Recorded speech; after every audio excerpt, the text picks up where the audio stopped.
Bonjour à tous, bienvenue dans cette nouvelle vidéo HCFR consacrée aujourd'hui à l'unboxing de la Zidou Neo X, donc le fleuron de la marque à ce jour, fruit de longues années de recherche et de développement, presque 4 années. Il y a aussi eu un retard dû à la pénurie de puces AKM, donc Zidou a dû revoir sa copie en optant finalement pour un DAC Sabre, donc ici un ES9038 Pro. Cette Zidou bénéficie du processeur Realtek RTD 1619, donc la version qui permet le Dolby Vision et l'HDR10+. Alors, n'en déplaise aux fans de cette marque, donc plus connue pour ses nombreux modèles Media Player, il s'agit ici en fait d'un ampli casque, DAC, préampli et accessoirement d'un Media Player. Bon, bien qu'il sache faire tout ce que font les autres modèles de la marque, mais il est plus dédié pour l'usage hi-fi. Déballons à présent.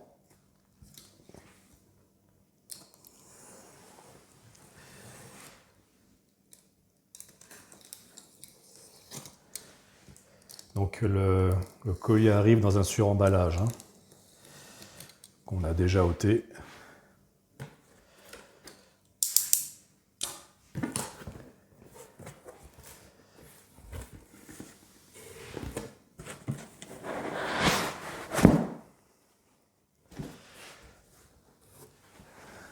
Donc voici comment ça se présente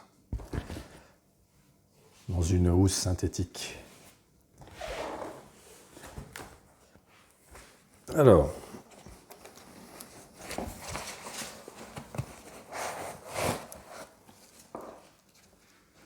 on pose ça là.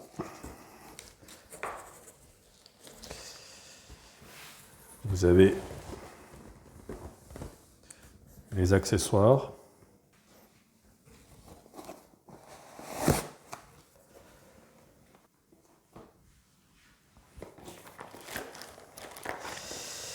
Alors, le cordon secteur amovible, la télécommande, donc c'est le modèle qui équipe en fait les Zidou UHD 2000 et 3000.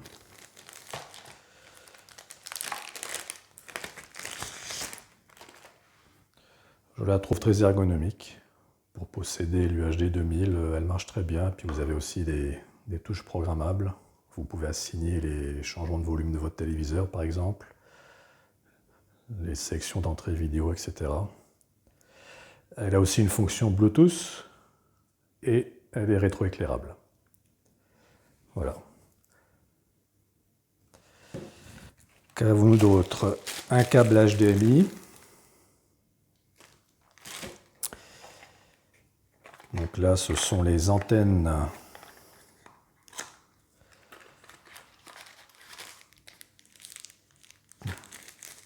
donc là, il y a carrément 3 antennes. Donc la petite, c'est pour le Bluetooth. Et puis, il y en a 2 pour le Wi-Fi. Voilà. Et la notice. Donc, en chinois et en anglais.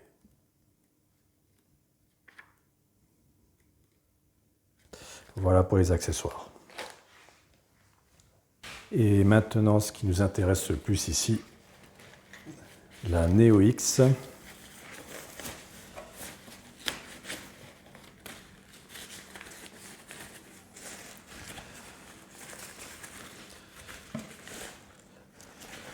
La housse est jolie, mais pas très pratique à enlever.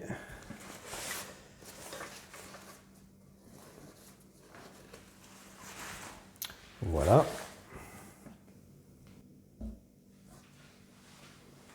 Donc c'est un châssis tout en aluminium, disponible uniquement en gris. Donc vous apercevez la grille d'aération au-dessus. Je vous rappelle qu'il y a un DAC à l'intérieur, et puis aussi une baie pour un disque dur, donc ça chauffe. Cette grille d'aération doit être la bienvenue. Les connectiques, on y reviendra plus tard.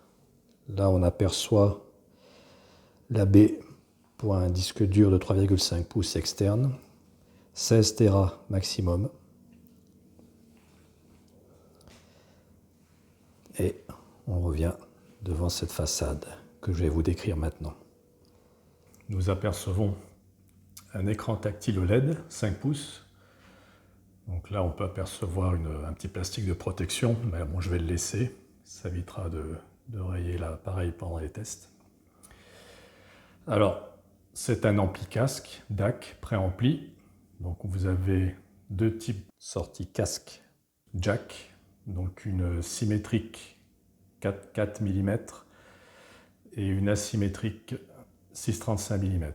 Donc pour ceux qui possèdent des cordons casque avec embout XLR 4 pins, ce qui est mon cas d'ailleurs, la parade, c'est d'utiliser un adaptateur. Donc que je vous montre ici.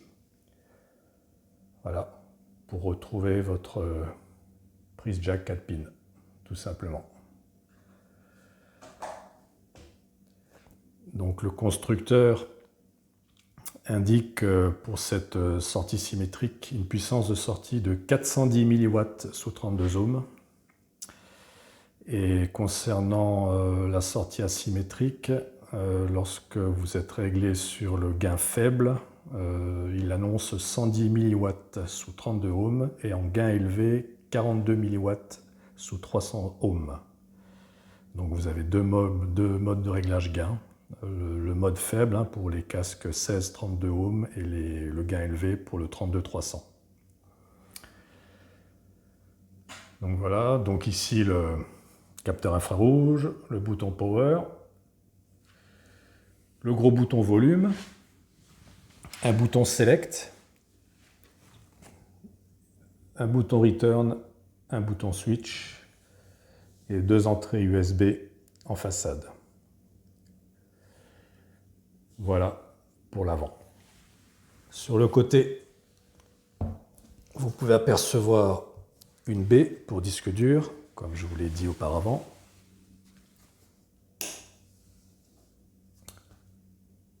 Bon, par contre, tout le corps de l'appareil est en aluminium, à l'exception de la trappe qui est en plastique.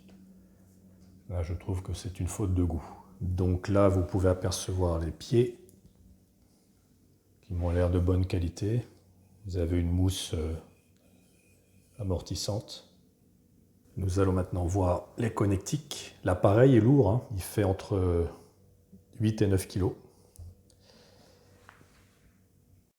Ceci s'explique notamment par la présence de deux transfos toriques, donc une double alimentation linéaire, un transfo pour alimenter la partie analogique et l'autre la partie numérique.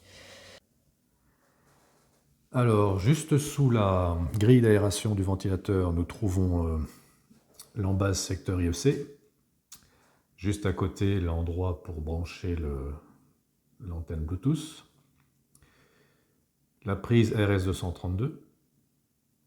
En dessous, la prise LAN, donc pour relier l'appareil en réseau via un câble RJ45. L'unique sortie HDMI. Donc si vous voulez bénéficier de la double sortie HDMI chez Zidou, il faudra vous contenter de la Zidou UHD 2000 ou UHD 3000. Donc encore une fois, cet appareil est plus dédié à un ampli casque et DAC plutôt qu'un appareil Media Player. À droite de la prise HDMI, une USB 3.0, donc vous pouvez brancher un disque dur externe. Au-dessus, l'entrée-sortie trigger, il me semble que c'est sous 12 volts. À gauche, une entrée pour le relais infrarouge. Nous trouvons sous le format SPDIF l'optique et la coaxiale. En entrée numérique, nous trouvons la coaxiale, une AES-EBU, une entrée USB DAC, donc XMOS. Par contre, je précise que on sera limité à la stéréo pour le signal DSD 512. Donc désolé pour les détenteurs de fichiers SACD 5.0, on ne pourra sortir de cet appareil qu'en stéréo.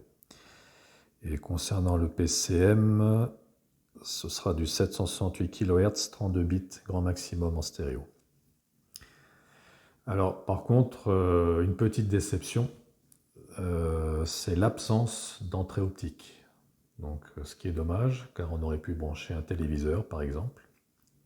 Surtout que l'HDMI out n'est pas compatible Audio Return Channel, donc on n'a aucun moyen avec cette Zidoo de récupérer le son du téléviseur.